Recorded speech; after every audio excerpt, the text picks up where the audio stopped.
I think that situationships served a purpose during the pandemic. Nobody really knew what was going on. They didn't know the lasting benefits of being with someone. They kind of hung out together.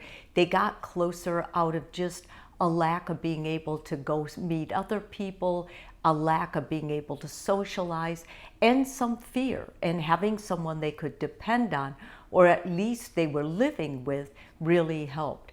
But if you're in a situationship now, then you know the ambiguity of being in one.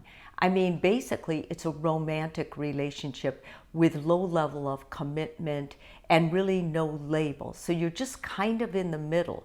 You might have intimacy, you might share true deep feelings, but there's nothing you can really count on because the other person that you're with, as well as yourself, aren't really labeled as boyfriend, girlfriend, or as, committed partners or anything like that.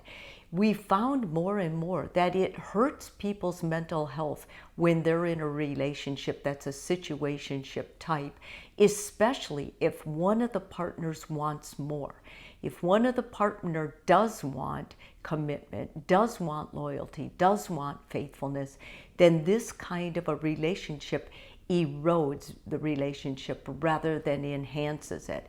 And what really is significant is it brings the self-esteem of the person who is basically wanting more down, because they start believing that their worth is dependent on getting another person's approval.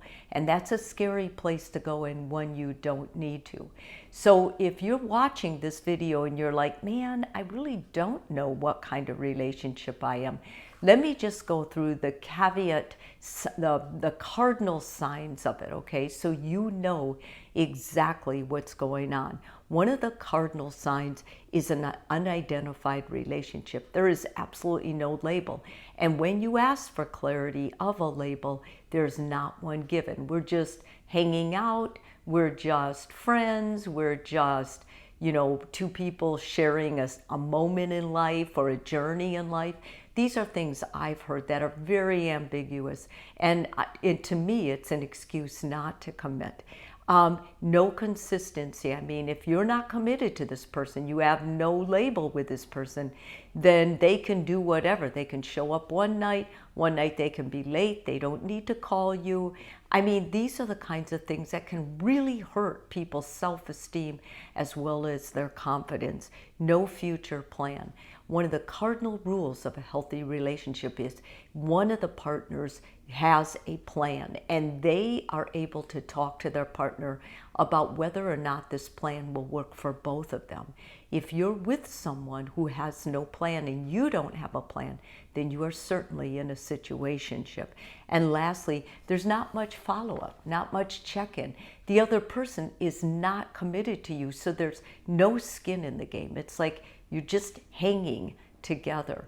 So if you find yourself in this, and if you're the partner especially that wants more, I'm going to give you some ways that you can get out of this, move on.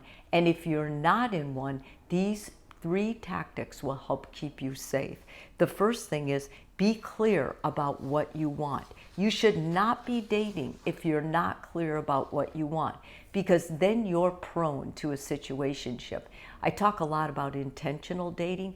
That's when you know what you're looking for and you're not afraid to say it, because a lot of people won't say it because they're so terrified of getting hurt, of getting rejected, of getting disappointed again. But until you can face that fear, you won't be able to intentionally date and avoid a situationship.